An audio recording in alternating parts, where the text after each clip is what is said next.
Pessoal, dando início a mais um programa Contrato Social, podcast hoje com o Fernando Holliday. Fernando Holliday é vereador na cidade de São Paulo e se destacou como uma das vozes mais jovens e combativas da política brasileira.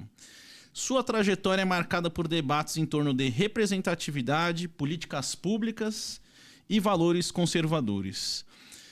Holliday, seja muito bem-vindo ao nosso programa.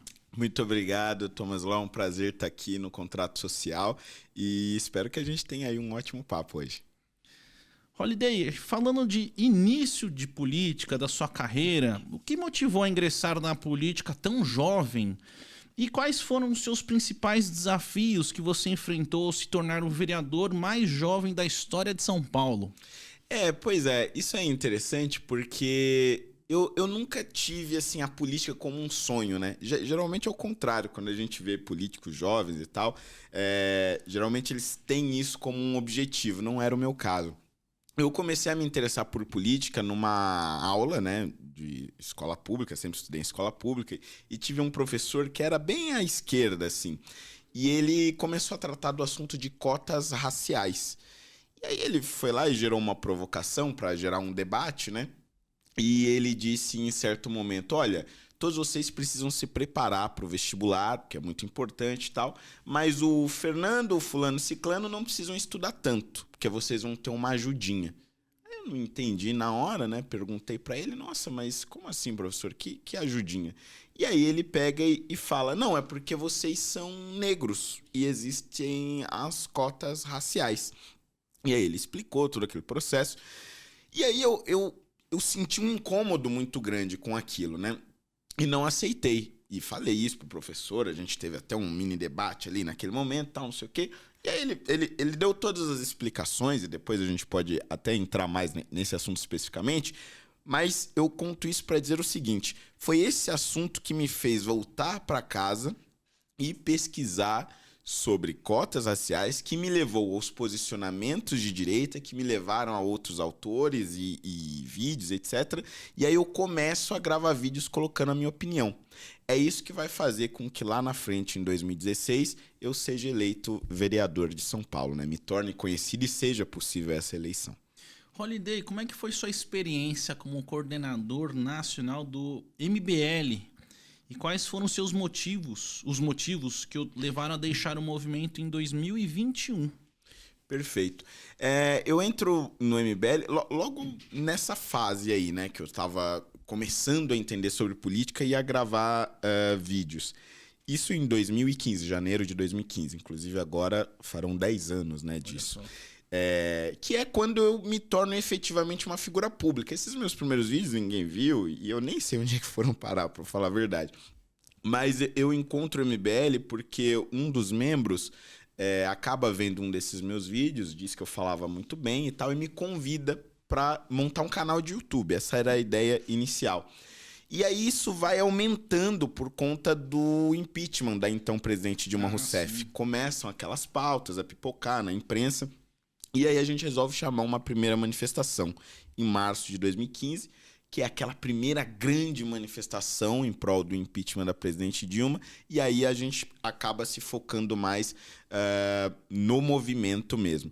E eu diria que foi uma experiência, assim, espetacular, né? Eu aprendi coisas no MBL que acho que não teria como aprender em outro momento nem em outro lugar. Uhum. E passei também a lidar com uma responsabilidade, porque apesar de naquele primeiro momento eu não ter um mandato, as coisas que eu falava já passavam a impactar uma militância inteira naquele movimento, viravam manchetes de jornal, etc. E isso tudo eu tinha 18 anos de idade.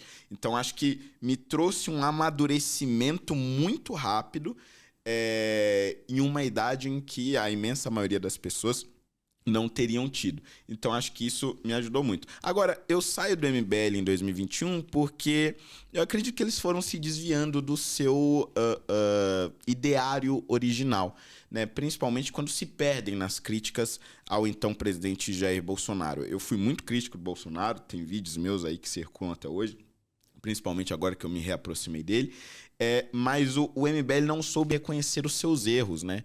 Quando começaram a surgir evidências de que as acusações que envolviam o Bolsonaro eram inconsistentes ou muito fracas, o MBL não quis voltar atrás, insistiu no erro. E aí eu acabei discordando deles, nós resolvemos então que seguir caminhos diferentes seria o ideal. Holliday, você já falou desse tema de cotas raciais.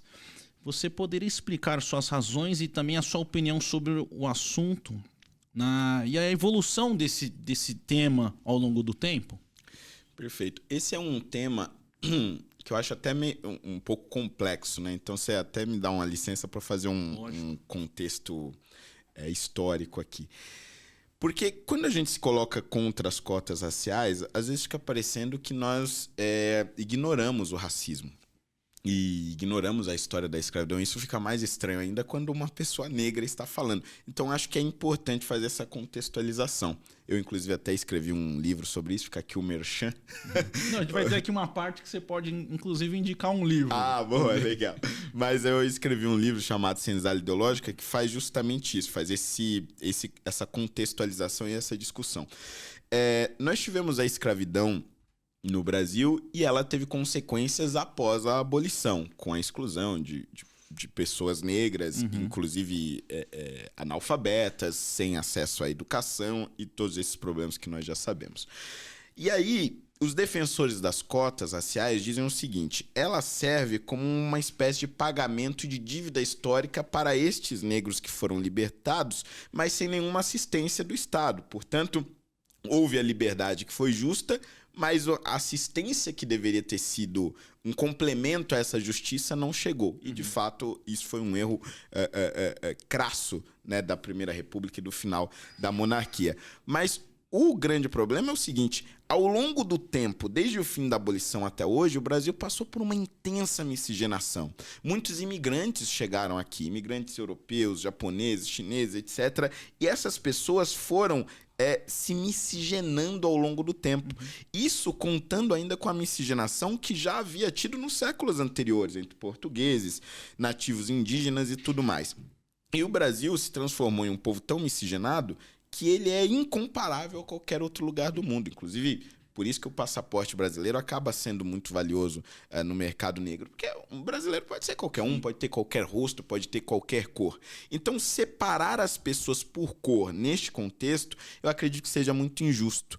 Muito mais justo seria nós fazermos as cotas sociais, que já existem, inclusive, que é reservar essas vagas, principalmente no ensino superior público, para pessoas que estudaram em escola pública e têm baixa renda. Sim. Ali você tem uma maioria, sim, de pessoas negras, mas você também tem pessoas brancas, pardas, etc. E todas elas, independentemente do seu sofrimento individual, sofrem com os mesmos problemas sociais, principalmente com a péssima qualidade da educação pública. Então, nesse sentido, eu acredito que as cotas sociais são muito mais justas e acabam também ajudando a superar diversos preconceitos.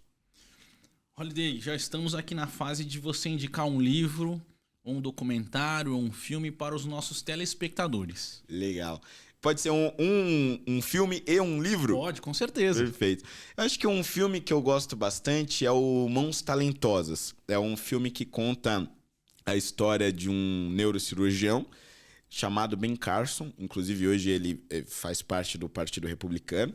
Ele é negro, de direita, portanto tem também uma intersecção, né, com a minha história. E ele cresceu numa família muito pobre dos Estados Unidos e com todas as dificuldades, enfim, que as pessoas negras também enfrentam lá por conta do racismo e por conta da pobreza.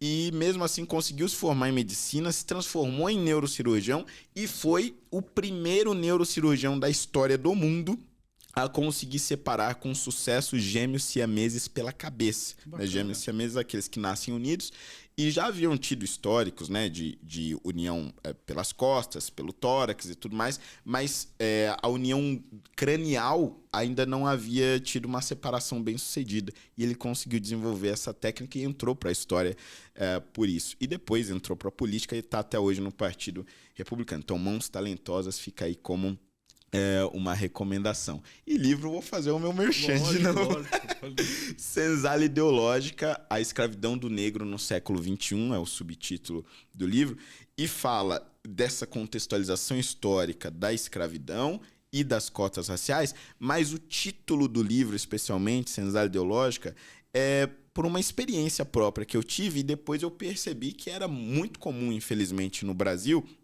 que é a tentativa de você colocar pessoas negras dentro de uma senzala no século XXI. Né? Se lá atrás a senzala era um lugar físico onde escravos eram castigados, a senzala que criaram para nós hoje é uma senzala de ideologia, como se nós fôssemos obrigados a sermos de esquerda, a pensarmos da mesma forma, a termos uma linha de pensamento marxista. E eu acredito que essa senzala ideológica é muito prejudicial, porque a liberdade dos negros também significa liberdade de pensamento. Holliday, falando aqui da sua atuação como vereador, você foi o relator da reforma da Previdência de São Paulo em 2018. Você enfrentou protestos e até uma tentativa de assassinato. Isso. Como você lidou com essa situação e quais foram os principais desafios durante todo esse processo? Olha, é interessante porque na reforma da Previdência nós estávamos discutindo o futuro, principalmente o futuro no sentido de garantir a aposentadoria dos servidores públicos, né? E o relator, que era eu, era justamente o vereador mais jovem da história de São Paulo. Então era o mais jovem discutindo o futuro do sistema previdenciário.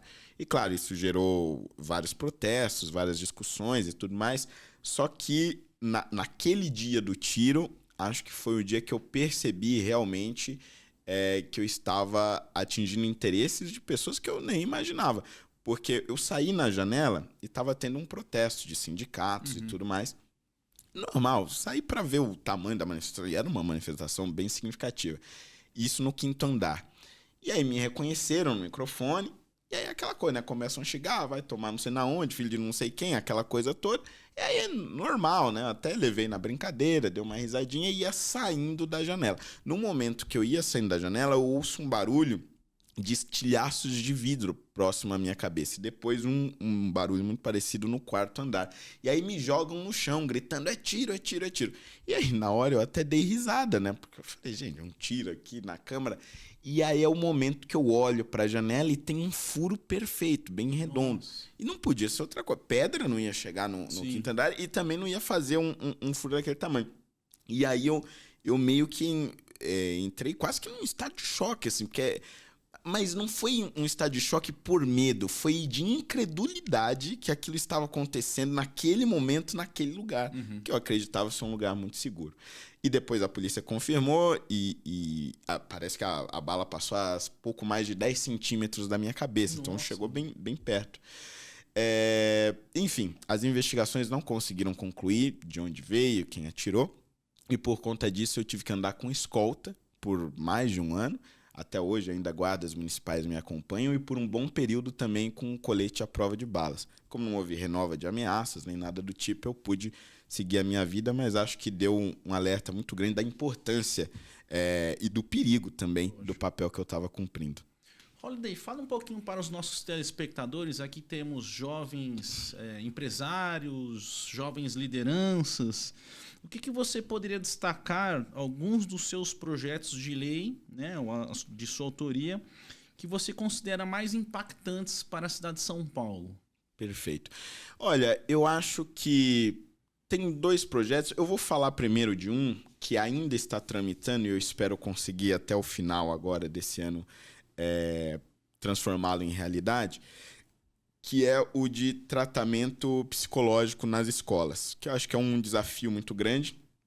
Tem também um desafio de custo, porque não é fácil, né, você contratar esses profissionais e distribuir nas escolas periodicamente, mas eu percebi que existem muitos jovens que sofrem com depressão, muitos acabam indo inclusive para automutilação e até mesmo existem casos de suicídio e não tem quem os entenda, né? quem os abarque. Muitas vezes a família também não sabe como lidar com isso e eu acho que as escolas deveriam ter esse atendimento psicológico. Claro, não um psicólogo por cada escola, porque eu acho que seria inviável, mas periodicamente uma visita de um profissional de saúde mental Porque muitas vezes esses problemas são negligenciados. É frescura de gente jovem e tal, não sei o quê. E, além disso também, você tem a desacreditação constante do jovem, né? Eu passei por isso quando entrei na Câmara Municipal. Ele é jovem, não sabe do que está falando, não vai em lugar nenhum, etc. Isso constantemente gera um problema muito grande. Então, esse é um projeto que eu ainda pretendo levar adiante. Agora, um outro que eu consegui e se tornou realidade, esse é o meu projeto de orgulho mesmo, eu apelidei de Revogaço. Eu revoguei mais de 100 leis na cidade de São Paulo, que atrapalhavam principalmente pequenos empreendedores, pessoas que estavam abrindo seu negócio, principalmente na periferia, e tinham regras assim absurdas e que não faziam o menor sentido. Por exemplo, havia uma lei da década de 80, não vou me lembrar o ano, mas que dizia que todos os bares atrás do balcão de bebidas deveria ter um tablado de madeira, onde o atendente deveria se posicionar em cima. Qual a lógica? Nenhuma. Mas isso gerava multas para empreendedores na cidade. Principalmente, né, de locais mais distantes, onde os fiscais se aproveitavam dessas leis que ninguém conhecia e tudo mais. Era formato de lixeira para lojas que vendiam doces, tamanho de mesa de bilhar, enfim, várias regras absurdas e que estavam realmente empacando a cidade de avançar e empacando esses empreendedores. E aí eu consegui, depois de muito custo, convencer os vereadores a aprovar e, na época, consegui convencer também o então prefeito Bruno Covas a sancionar. E até hoje ainda recebo mensagens de empreendedores agradecendo. Então, acho que esse foi o mais efetivo e mais amplo, né? Porque foram muitas leis realmente aí tiradas das costas do empreendedor. Holiday, você já falou também do posicionamento ao ex-presidente Jair Bolsonaro. Em 2021, você expressou esse arrependimento por ter apoiado o Jair Bolsonaro em 2018. E aí, o que motivou essa mudança de opinião? Isso acontece principalmente... Primeiro, as minhas críticas mais fortes, né? Elas aconteceram com a saída do Moro do governo federal. Quando o Sérgio Moro sai, ele alega que Bolsonaro teria tentado interferir na Polícia Federal. E como o Moro ele era o símbolo de combate à corrupção naquela época ainda, principalmente para a direita e tudo mais, é óbvio que eu acabei tomando aquilo como verdade, né? E foi um erro, óbvio. Não é porque alguém disse que é verdade. E aí eu passei a criticar o Bolsonaro ferrenhamente. Assim, os vídeos mais duros são justamente dessa época. Eu chamei de corrupto e várias outras coisas e tudo mais. Aí passa-se um tempo. Aí isso tudo é investigado e tal. Vem até o vídeo da reunião onde ele teria mandado interferir. E no fim não tinha nada daquilo, né? Não chegava nem perto da gravidade das acusações que tinham sido lançadas. E aí eu internamente, naquela época ainda estava no MBL, e aí eu internamente fiquei muito mal com aquilo. E falei dentro do movimento e insisti várias vezes para que a gente voltasse atrás e o MBL não quis, né? Disse que não era a chance de se tornar uma direita diferente, independente e tudo mais. E aí aquilo foi passando ao longo do tempo até que chegou um momento em que eu não aguentei mais e saí do movimento. Só que ao mesmo tempo tinha uma eleição no ano seguinte. E aí eu falei, putz, eu vou sair daqui agora, aí vou abraçar o Bolsonaro, vou pro partido dele, etc. A imagem que vai ficar é de que eu sou um oportunista, que não tem ideal nem nada. Então eu preferi não ir pro partido do Bolsonaro naquele momento, acabei indo pro Partido Novo. Mas já fazendo aos poucos as minhas reconsiderações. Até que depois que acaba a eleição, né, que eu tinha concorrido como deputado, perdi e tudo mais, aí chega o segundo turno e aí eu me posiciono realmente defendendo Bolsonaro e aí colocando mais explicitamente esses meus arrependimentos e expondo toda essa história. E em 2023, para minha surpresa, ele não só me perdoou de todas essas críticas aí mais do que ácidas, como foi pessoalmente na Câmara Municipal no meu evento de filiação ao PL. Bacana. Né? E aí, quando eu falo, né, no meu discurso desses meus arrependimentos, peço a desculpa publicamente na frente dele, depois ele vai dizer lá no discurso dele que errar é humano e que ele achava que errou mais do que eu. Né? E aí eu acho que estava consumada a reconciliação. Holiday, você iniciou agora os cursos, aliás, cursos de Direito e História e agora está cursando Medicina. Exato. Como são suas experiências acadêmicas influenciam sua atuação política e suas posições ideológicas? Como é que isso faz a sua formação na questão ideológica e também na sua atuação política? Uma das coisas que poucas pessoas sabem é que o meu sonho mesmo sempre foi a medicina, né? Só que aí, como a política ela foi tomando uma dimensão muito grande na minha vida, foi um sonho que foi ficando de lado, né? Não tinha como realizar. E então eu percebi que a história e o direito estavam mais ligados com aquilo que eu estava fazendo. O direito, porque, né, o legislativo, e lidava constantemente também com ações judiciais, processo eu tenho a rodo. Então, o direito acho que me ajudaria bastante. E a história, principalmente por conta do assunto que eu mais discuto, que é justamente a cotas raciais, racismo e tudo mais. Então, eu entrei primeiro no direito. Gostei muito ali do primeiro semestre, história do direito, filosofia do direito e tal. Aí no segundo semestre, quando a gente começa a estudar o direito de verdade, né, direito civil, contratos e não sei o quê, aí eu falei, nossa, não, o que eu tô fazendo aqui? Aí eu fui me arrastando até o segundo ano, mais ou menos, mas só gostava de direito penal e não conseguia realmente me focar e me dedicar nas outras matérias. Aí acabei deixando. E aí fui para história. E aí fiz história no Mackenzie, me formei, depois fiz a pós-graduação em ciência política e acho que isso me deu muito mais embasamento, inclusive para conseguir escrever o livro, né? Fazer a pesquisa e tudo mais. Agora, a medicina continuava ali no fundo realmente me cutucando. E aí, quando eu passo por várias decepções políticas, né? Por não conseguir transformar a realidade da forma como eu queria, por ter cometido muitos erros, inclusive em relação ao próprio Bolsonaro, eu vou decidindo aos poucos que não queria mais esse mundo, né? E vou relembrando do meu sonho antigo de fazer medicina. E aí, depois da pandemia, a Câmara passou a fazer sessões online, né? Ou seja, eu podia participar e discutir projetos de qualquer lugar, coisa que antes não era possível. Eu pensei, será que agora não é um momento de eu tentar, pelo menos tentar, sabe? Fazer algumas aulas de medicina, ver se é isso realmente que eu gosto e tal. E aí prestei alguns vestibulares, passei na Unisa, comecei a frequentar as aulas e aí me descobri realmente. Eu amo esse negócio, mas amo... Você pode me colocar em uma aula só, da pior matéria que se pode imaginar em medicina. Genética, que é um negócio dificílimo. Eu prefiro 1000 vezes ficar um dia inteiro numa aula de genética do que meia hora numa sessão ou 20 minutos numa campanha eleitoral.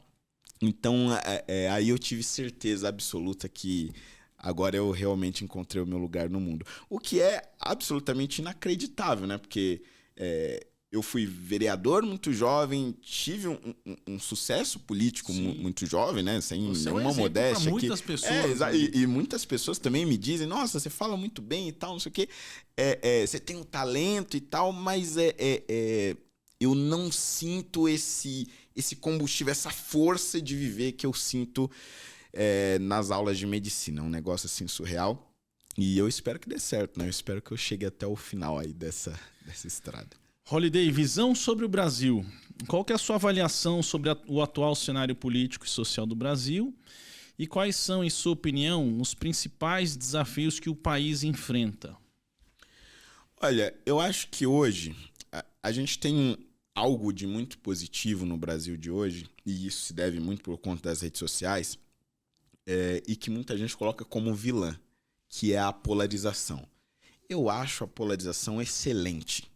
E aí eu vou diferenciá-la depois, a polarização do radicalismo, né? Mas a polarização significa que grande parte das pessoas que ignoravam política ao longo de décadas passaram a se sentir meio que na obrigação social de se posicionar. E isso significa que passaram a acompanhar mais, a se interessar mais, principalmente por eleição do legislativo. Né? A eleição de vereador era uma coisa assim surreal, era quase como um cartório. A pessoa ia lá, votava porque tinha que votar, pegava um papel na rua e tal, etc. Não que ainda não exista esse tipo de eleitor, mas agora você tem muito mais vereadores ideológicos, por exemplo, deputados federais e estaduais, então nem se fala.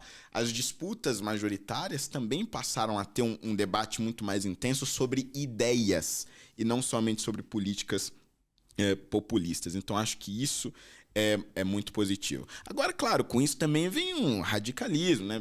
Pessoas querendo explodir, invadir, quebrar, matar, etc. e tal. E óbvio que nós precisamos combater isso com todas as nossas forças, porque é uma espécie de efeito colateral dessa polarização. Mas ela por si só, essa divisão política no Brasil que nós vivemos hoje, eu acho que ela por si só não é uma inimiga. E acho que ela traz benefícios sim, porque obriga os políticos a serem mais transparentes com os seus eleitores.